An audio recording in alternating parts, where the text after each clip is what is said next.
Assalamualaikum warahmatullahi wabarakatuh. Halo anak-anakku sayang, grade 4, apa kabar kalian hari ini? Ketemu lagi kita di pembelajaran tematik bersama Bu Ros. Kita masih di tema 4, berbagai jenis pekerjaan. Nah, sekarang kita di subtema 2, yaitu pekerjaan di sekitar kita. Kali ini kita akan masuk ke pembelajaran 2 dan 3. Hari ini kita akan belajar di muatan PPKN, muatan SBDP, muatan IPS, dan muatan IPA. Oke, nah sekarang kalian siapkan buku kalian, halaman 58. Oke, sudah. Nah, di situ ada teks cerita saling menolong itu indah. Oke, nanti kalian baca buku kalian ya. Kemudian di situ ada teks pertanyaan yang berkaitan dengan pengamalan sila Pancasila, sila keberapa dalam teks tersebut. Oke, selanjutnya kalian perhatikan di sini. Yuk, kalian amati dulu. Menjelaskan hubungan simbol dengan makna sila kedua Pancasila. Nah, kalian lihat di sini ada gambar 1 dan ada gambar 2. Kira-kira ya, setelah kalian mengamati gambar di samping ini, gambar manakah yang sesuai dengan makna sila kedua Pancasila? Oke, gambar mana? Yo, di sini adalah gambar 1. Nah, bisa bantu nenek membawakan barang bawaan nenek? Terus anak itu menjawab, maaf nek, tasku saja sudah berat. Berarti dia tidak mau membantu. Kemudian gambar kedua. Oke, ini sedang belajar kelompok. Dia bicara, saya izin sholat dulu ya teman-teman. Kemudian teman yang lain mempersilahkan, silakan Nina. Nah, dari gambar ini manakah yang mencerminkan sila kedua Pancasila? Oke, ya. Ya, tentunya gambar kedua ya. Gambar pertama ini tidak mencerminkan karena dia tidak mau membantu. Ya. Oke. Nah, sekarang memahami sila kedua Pancasila. Oke, kalian tahu simbol atau lambang sila kedua Pancasila itu apa? Ya, yaitu dengan gambar simbolnya itu rantai berwarna emas dengan bentuk rantai segi 4 dan lingkaran. Ya, ada 2 rantai di sini bentuknya segi 4 dan lingkaran. Oke, sila kedua Pancasila berbunyi kemanusiaan yang adil dan beradab. Mata rantai emas itu melambangkan saling berkaitan antara hubungan antar manusia yang perlu bersatu dan saling membantu sehingga menjadi kuat. Jadi, melambangkan hubungan antar manusia yang harus bersatu sehingga mereka bisa saling kuat ya, tidak terpecah belah. Nah, kemudian rantai segi 4 itu melambangkan simbol laki-laki dan rantai lingkaran melambangkan simbol perempuan. Jadi, antara laki-laki dan perempuan itu harus saling membantu untuk menjadi kuat. Tidak ada yang namanya perbedaan. Makna dari sila kedua menurut ajaran Islam yaitu bahwa sesama muslim bagaikan satu tubuh. Ya, jika satu bagian terasa sakit, maka yang lainnya akan turut merasakan. Jadi saling menguatkan tadi ya nak. Kemudian setiap manusia mempunyai kedudukan yang setara, sejajar dan beradab. Tidak boleh dibeda-bedakan antara si kaya dan si miskin, ya, si pintar dan yang tidak pintar, ya, yang lemah dan kuat. Kita tidak boleh membedakan. Justru kita harus saling membantu sehingga bisa menjadi kuat. Kebenaran dan keadilan dalam kehidupan perlu diutamakan agar tercipta kerukunan dan kedamaian. Nah, jadi kita harus tetap mengedepankan kebenaran dan keadilan. Tidak boleh kita membela teman yang salah, ya salah, tidak perlu kita bela. Ya, kita tetap harus memperingatkan. Ya, tidak boleh yang si A dan si B ya sedang berkelahi, kemudian karena si C berteman dengan si A, padahal si A yang salah, si C membela yang A. Tidak boleh. Kita harus tetap ya membela kebenaran dan keadilan. Oke, di sini ada contoh bentuk pengamalan sila kedua dalam kehidupan sehari-hari, yaitu meminjamkan pensil untuk teman, menjenguk teman yang sakit, membantu orang yang kesusahan, memberikan tempat duduk bagi ibu hamil dan lansia saat kita berada di angkutan umum, ya, baik itu di busway, di kereta, ya, ataupun di bus. Jangan kita pura-pura tidur, ya, nggak boleh, ya. Jadi kita harus lihat, ya, yang lebih tua harus kita dahulukan karena kita masih merasa muda, ya. Itu nanti kalau kalian setelah dewasa.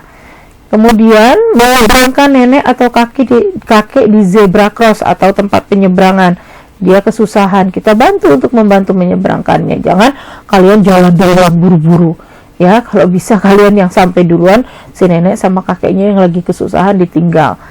Kemudian mengumpulkan pakaian bekas untuk korban bencana alam, menggalang dana sumbangan untuk korban bencana alam, mengajak teman untuk bermain dengan siapa saja, ya, artinya kita tidak boleh membeda-bedakan teman, ya, harus saling bersatu. Kemudian selalu membela kebenaran dan keadilan. Nah, itu tadi contoh dari pengamalan sila Pancasila, sila kedua dalam kehidupan kita sehari-hari. Nah, sekarang kita masuk ke muatan SBDP. Menggambar dengan satu titik yang hilang. Menggambar bangunan termasuk bagian dari gambar 3 dimensi. Artinya, gambar tersebut mempunyai panjang, lebar, dan tinggi. Jadi, atau memiliki ruang. Ya, karena memiliki panjang, lebar, dan tinggi berarti dia memiliki yang namanya ruang. Cara menggambarnya, kita menentukan tingkat kemiringan tertentu dengan meletakkan titik pada sudut pandang tertentu dengan satu titik yang hilang. Jadi, kita buat gambar itu menggunakan satu titik hilang, itu artinya lama-kelamaan nanti gambar tersebut akan kelihatan semakin mengecil, ya, atau titik tersebutlah yang disebut titik hilang. Kemudian arah lukisan atau gambar bangunan semakin jauh akan semakin tampak semakin mengecil hingga pada satu titik, ya, atau yang disebut titik hilang. Ya, contoh gambar sebuah rumah menggunakan satu titik hilang. Lihat di sini, ya. Nah, ini ada bangunan atau rumah menggunakan satu titik hilang. Ini titik hilangnya ini di sini adalah titiknya, ya. Nanti semakin lama ini awalnya dibuat sketsa dulu, ya, dibuat sketsa, nanti lama-lama titiknya hilang, tidak kelihatan, ya. Kemudian ini juga, ya, ini satu titik hilang, titiknya di mana yang hilangnya, lama-lama di sini semakin mengecil, itu yang disebut satu titik hilang. Dan ini juga lama-lama semakin mengecil, semakin ke atas semakin mengecil, itulah yang disebut satu titik hilang, ya. Kemudian menggambar ilustrasi. Menggambar ilustrasi merupakan teknik menggambar suatu objek untuk memperjelas informasi. Gambar ilustrasi dapat berupa gambar manusia, hewan, tumbuhan, dan benda di sekitar. Biasanya terdapat pada isi buku, koran, majalah, atau pamflet. Tahapan membuat gambar ilustrasi adalah, ya, dalam menggambar ilustrasi ada tahapannya. Yang pertama yaitu kita harus menentukan tema.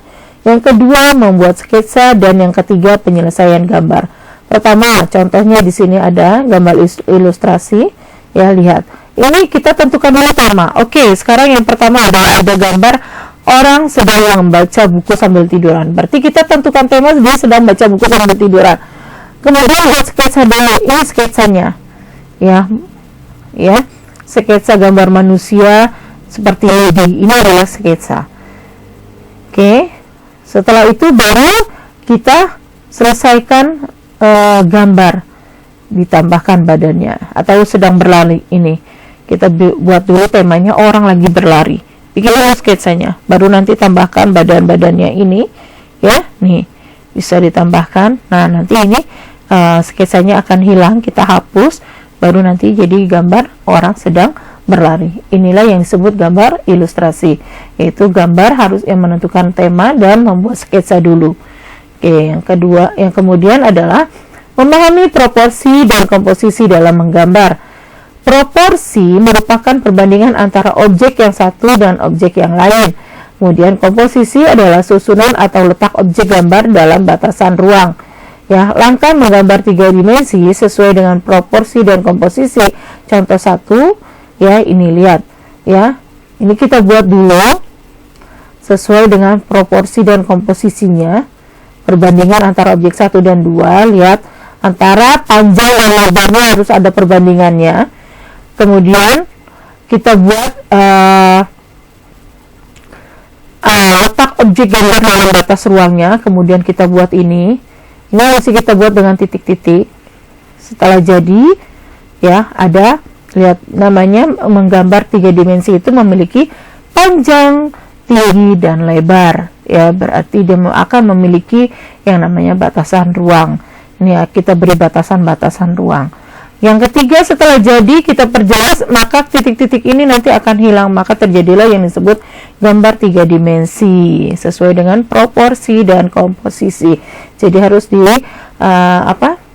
perhatikan komposisinya antara yang panjang dan lebar itu berbeda pada pembuatan apa ini namanya, ya, pembuatan balok, ya, membuat gambar balok, ya, antara muka depan dan muka samping dan atas itu berbeda. Jadi proporsi dan komposisinya itu berbeda. Kemudian jenis pekerjaan yang menghasilkan barang dan jasa. Kita masuk ke muatan IPS.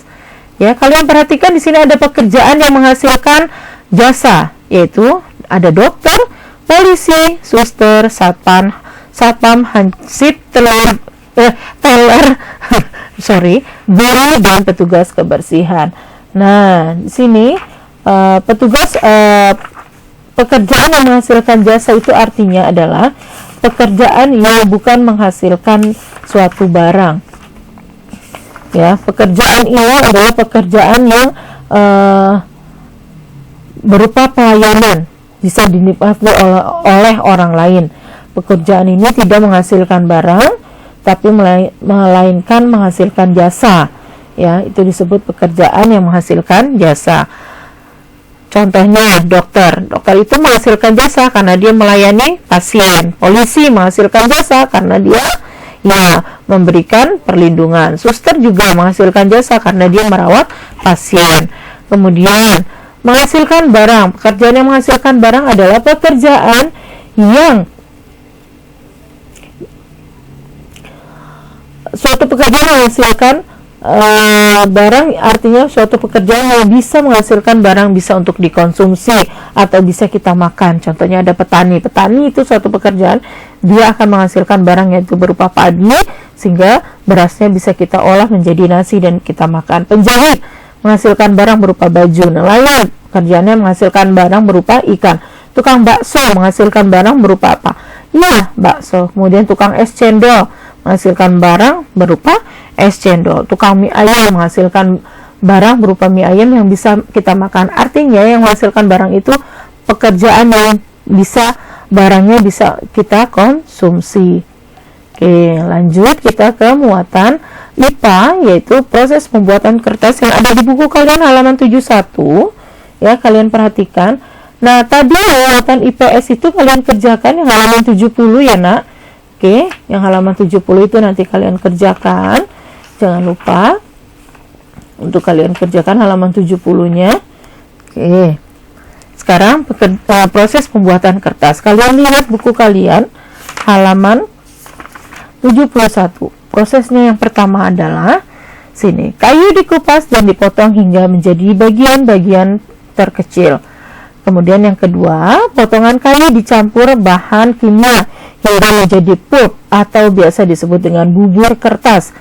Kemudian pulp dicampur dengan bahan pemutih. Ingat ya, bubur kertas itu disebut pulp. Ya, kemudian setelah itu pulp masuk ke dalam mesin pembuat kertas. Tahapan yang kelima, kandungan air dalam pulp dihilangkan dengan mesin pres. Tahapan yang keenam, kertas digilas hingga membentuk lembaran. Tahapan ketujuh, kertas yang sudah digulung akan digunakan sebagai bahan pembuatan buku. Sedangkan di buku kalian itu tahapan ketujuhnya adalah kertas yang sudah jadi untuk bisa digunakan, ya. Tuh. Itu tadi adalah proses pembuatan kertas. Nah, nanti kalian presentasikan proses pembuatan kertas ini. Oke. Pembelajaran kita untuk hari ini sampai di sini. Terima kasih atas perhatian kalian. Sampai ketemu lagi Senin depan. Semoga kita tetap masih dalam lindungan Allah, tetap jaga kesehatan, dan tetap semangat untuk belajar ya sayang. Assalamualaikum warahmatullahi wabarakatuh.